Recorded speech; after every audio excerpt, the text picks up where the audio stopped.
forward.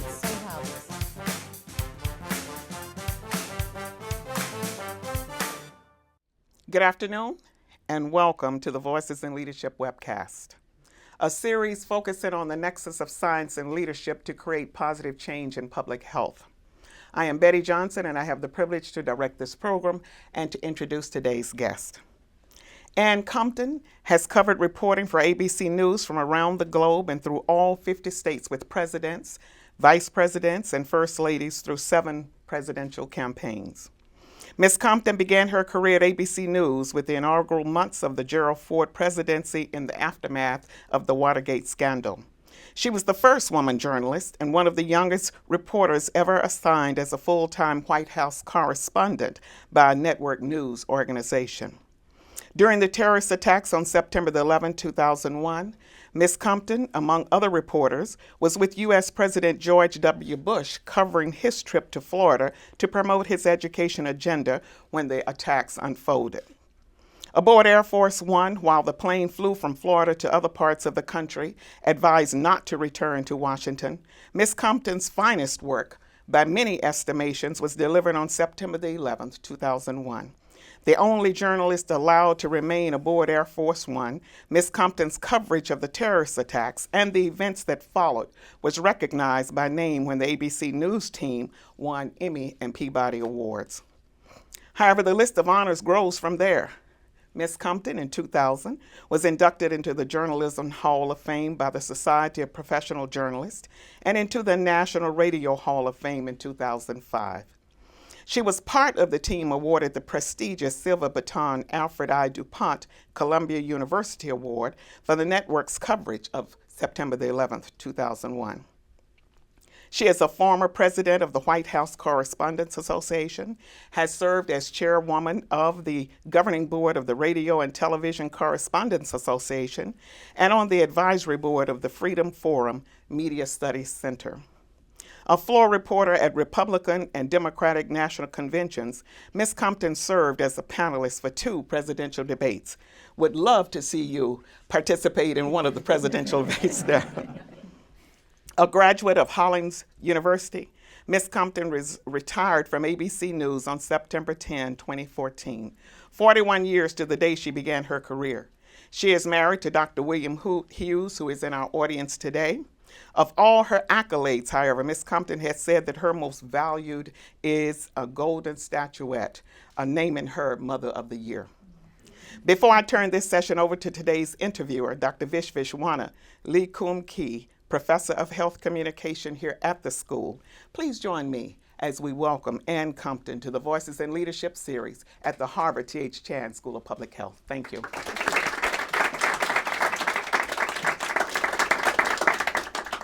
Thank you, Betty. Let me start by welcoming everyone for coming here. And it's such a delight and pleasure to have you here at the School of Public Health. Thank you so much.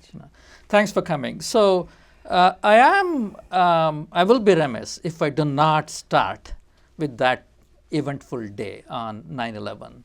So can you just walk us through what happened and what was going through your mind? We talk about decisions and what leaders do in crises.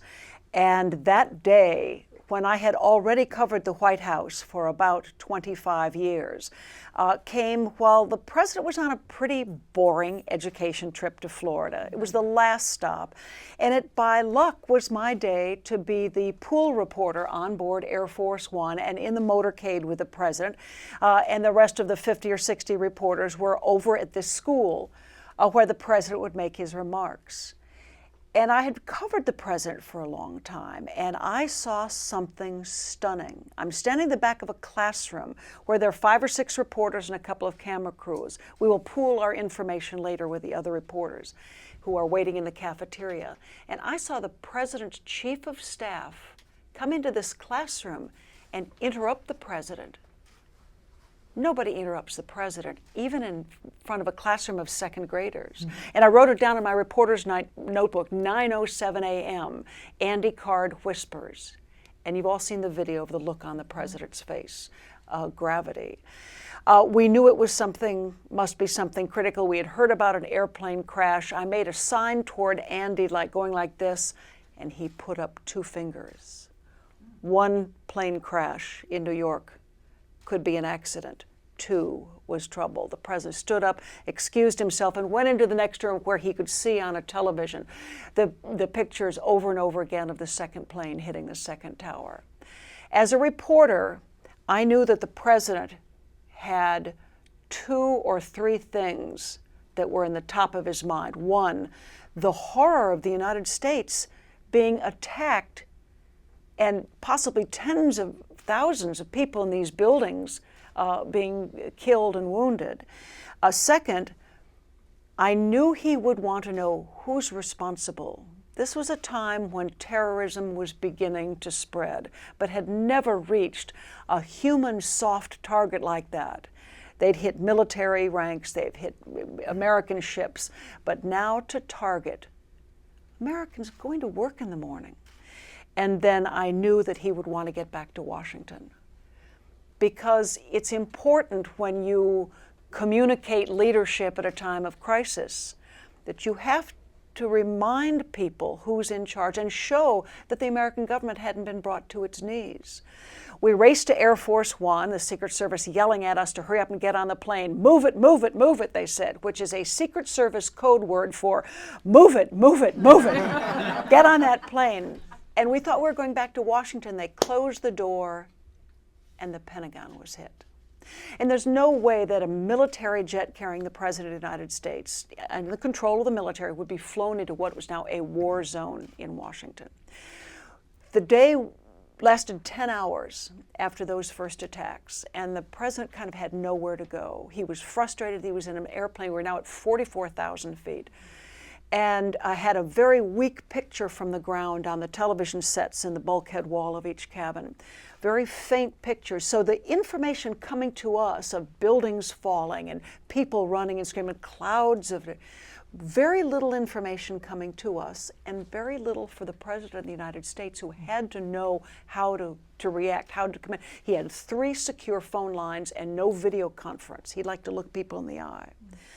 So that's why we eventually landed in Omaha, Nebraska, at the Strategic Air Command headquarters, and he could go to an underground bunker. It is now 1:32 in the afternoon after the morning attacks. By then, they thought all the planes that had been considered threats in the air had been grounded. The skies were clear except for us. Not a very comforting feeling. The president sat down in that underground bunker, and while I was not allowed to go down there with him, we were told that he conducted a teleconference. He could look at Mayor Giuliani in New York. He could look at Donald Rumsfeld at the Pentagon. He could look at Vice President Cheney, who was at the White House along with a national security team. And he said, "I'm coming home." The kind of leadership that he faced was multifaceted at that point. And I saw him a couple of times, including on the flight back to Washington, where he had to be very careful what he said. In a time of crisis, you don't talk off the top of your head. And he had said back at the school that it was an apparent terrorist attack. We must return to Washington. We will bring to justice those responsible for this. And on Air Force One, he came back to the cabin where only a few of us had been allowed to stay with him. I was the only broadcast reporter. He came back and he said something to the effect of, "We'll get those thugs." We landed in Washington. He went to the White House and he addressed the nation from the Oval Office, completing a day to say that the United States government is not going to be brought to its knees. And on the steps of the U.S. Capitol, members of Congress who had been evacuated returned and stood on the steps to sing "God Bless America." That's how they showed the country that the American government had not been crippled. So that's very dramatic, and I mean, all of us have lived through that day, were very emotional and felt it. But sitting in where you were sitting, or standing where you were standing, watching people make these decisions under extremely stressful circumstances, what was your thought process, and how did you prepare for it? There's no way you can prepare for something like this. How were these decisions made? Looking backwards at it, I kind of think is what I imagine it would be for a surgeon in a emergency room with accident victims coming in. You don't stop to think about the personal element, the emotion of it. You get to work. And by the time I reached the White House 10 hours later, and finally my responsibility to report all the details back to the other reporters on the ground, once my responsibility was over, I got to tell you, I sat down and I cried. The enormity of how many deaths.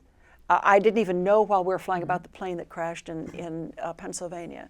And the idea that there were human faces behind these tragedies, including the first email from my sons at Vanderbilt University who said, Mom, when I got back to the White House, the email said, Mom, our fraternity brother Ted was on the 93rd floor of the first tower. And at that point, I sat down and I cried. And there's a sense of vulnerability that everybody felt. But as a reporter, just as you are a surgeon or a president, you bring your focus back to where you can do the most good. You don't have time to get emotional. Mm-hmm. So you were able to separate yourself as someone, as an American feeling this, but with a duty to I think so, Vish, because I think as a reporter, and I'd already been a reporter covering the White House for about 25 years, that you know when there's a breaking crisis in front of you, all you're looking at is, what do I know? What do the American people need to know? What are the questions outstanding? And where in the world, from 44,000 feet, do I get to go get those answers? And then, of course, there was the problem.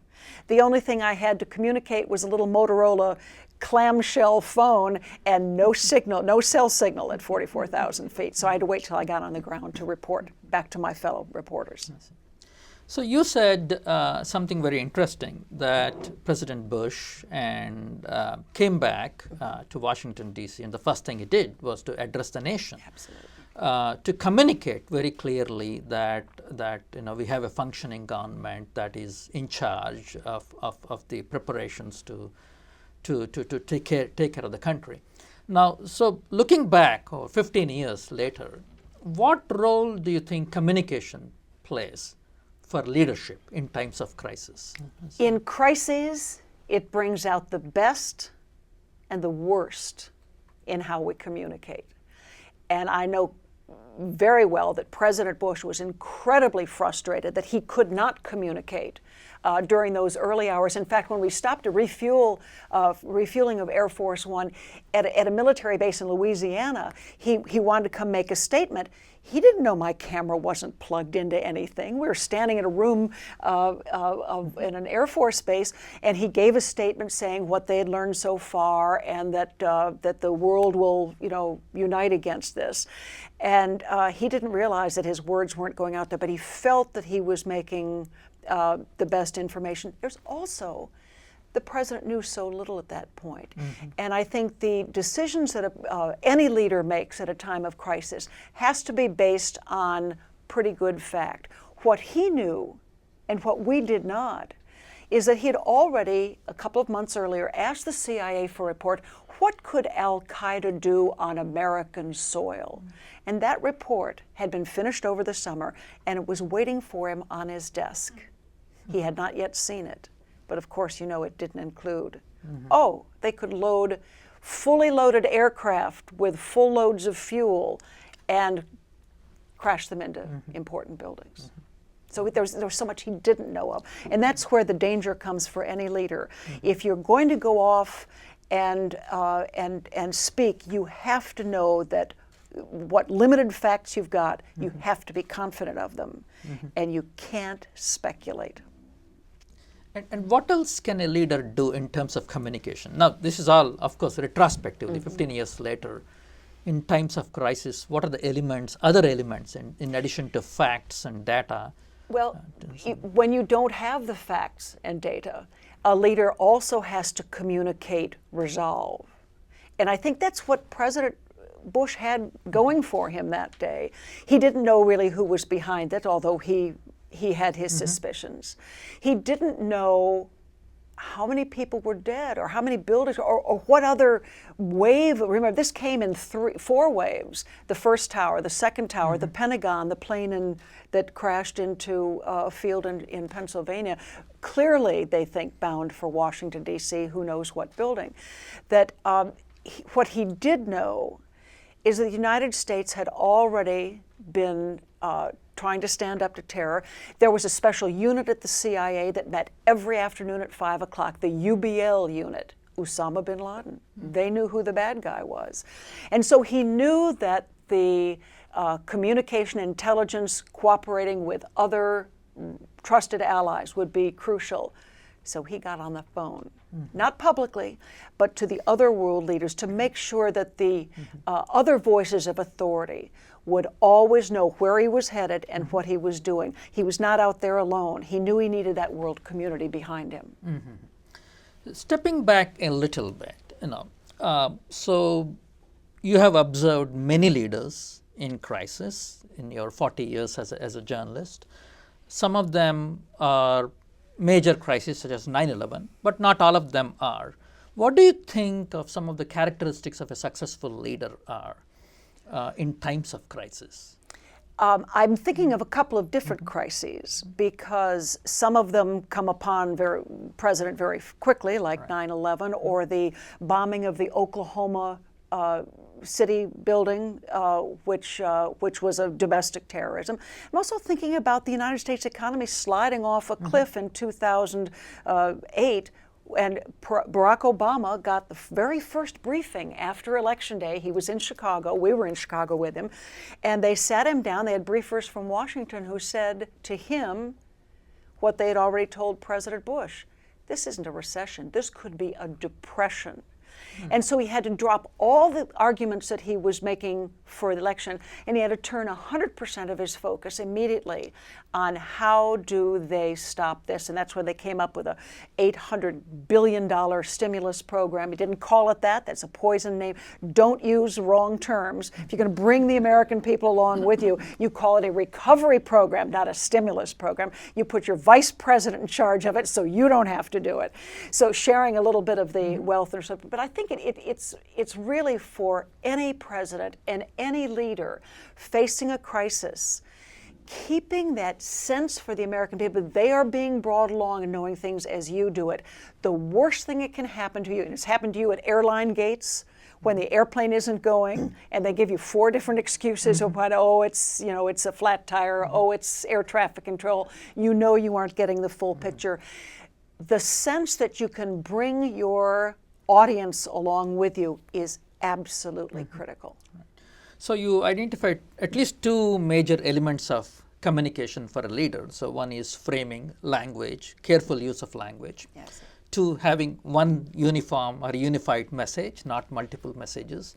Any other thoughts about communication and times for leaders? You are so right. Language is important, and the words matter, and they really do. It helps. I got to tell you, in a crisis, I think the most important thing for any leader, whether it's a university community that has hit a crisis, whether it's a corporation that has seen a dramatic train crash or a coal mine collapse, in a crisis, you are only as good as all your preparation has been for years and years before that.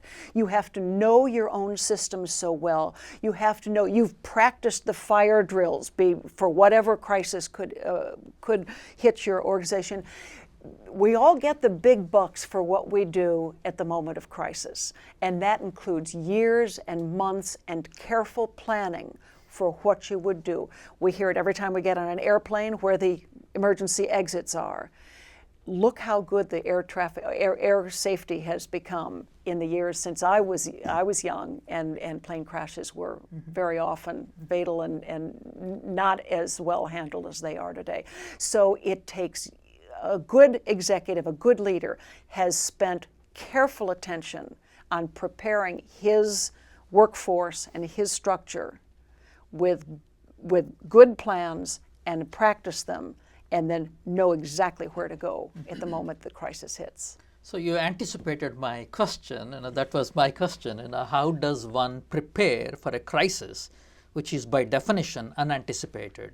So one is plans, you said. Other It can is be practice. unanticipated, but you know that there are risks out there. Every mother knows that if you have a 3-year-old, you don't put glass knickknacks out on the coffee table. Those go into storage till the child is bigger.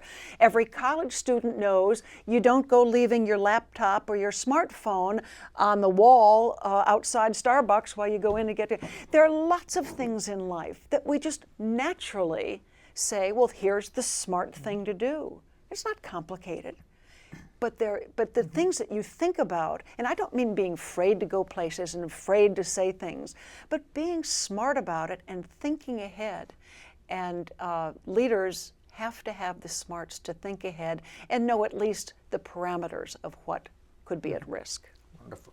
So one more question around this issue of crisis and leadership.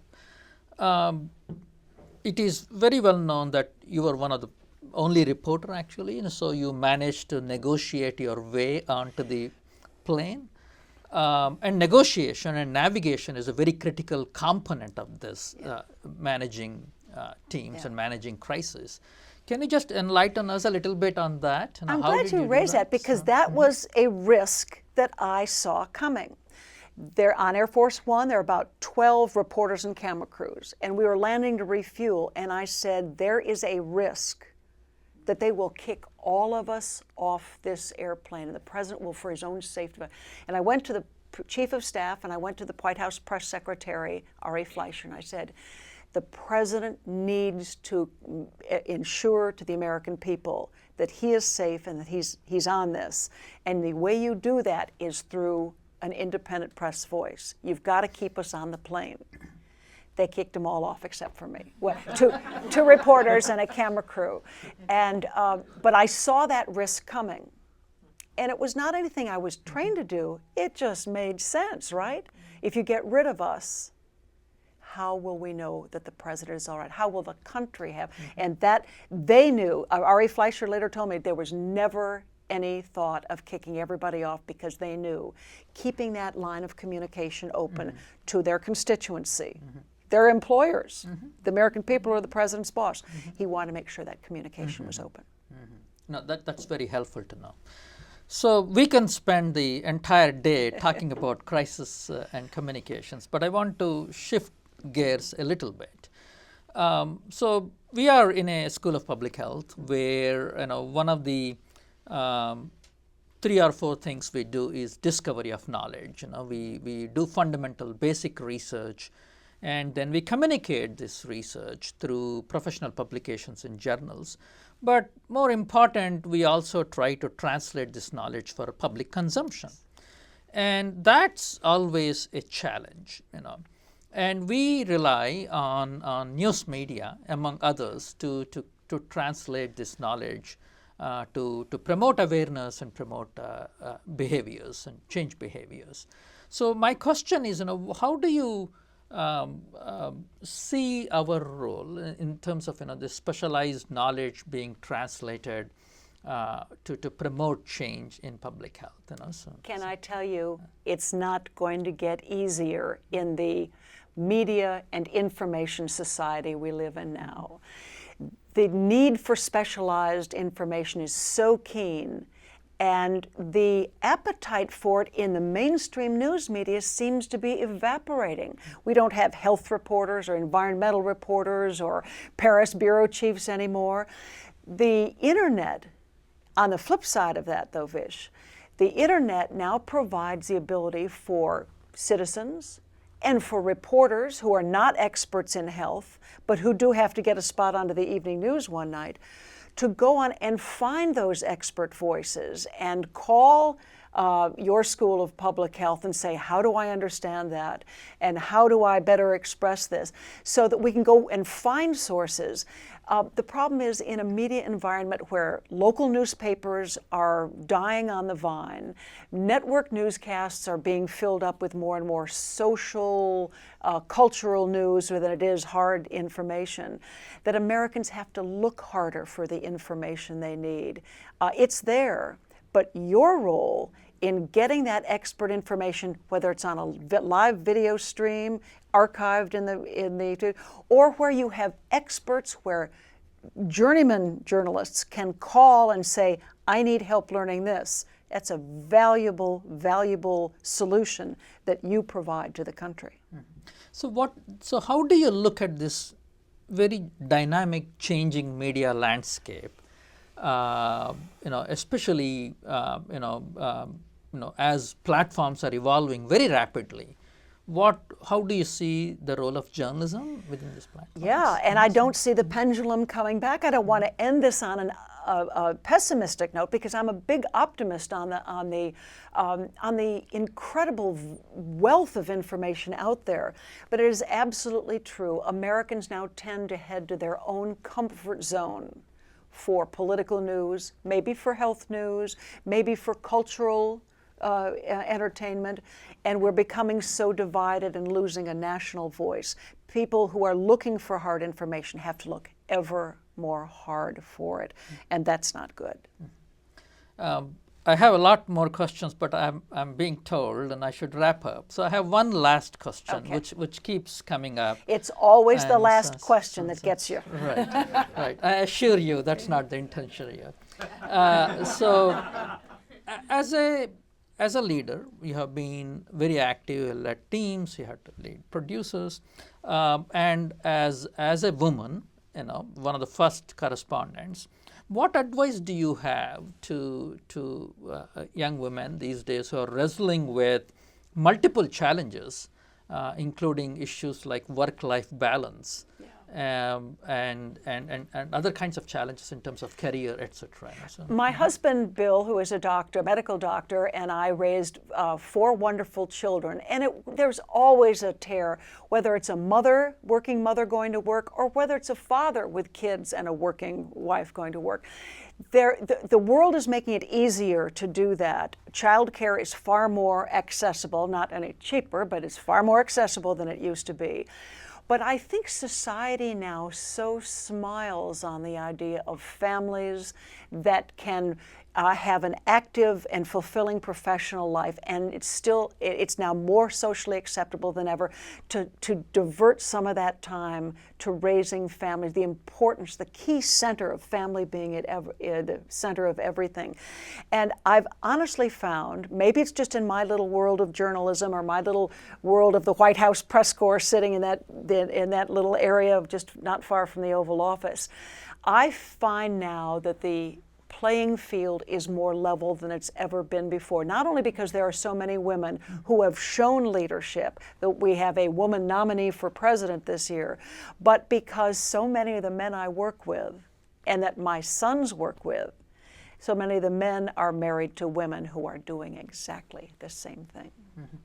So as you said, the playing field is much more leveler than it has been the case, and we have made considerable progress, but we have still a long way to go. What advice do you have in terms of negotiating and navigating issues of on the one extreme sexism, but also implicit biases that inform, particularly for women, though it could be applied to certain groups, right, racial and ethnic groups. Ethnic minorities. Know your facts. Do your job really, really well so that you don't give anyone an opportunity to say that category, that race, that gender can't do it. And be absolutely upfront with people. Treat them with the same respect you would ask of them, including young people who are working with you, because in my case, that young person 10 years later became my boss. Thank you, Ann. Thank you so much for sharing your thoughts and ideas with us. Thank you. Thanks so much. Thank you.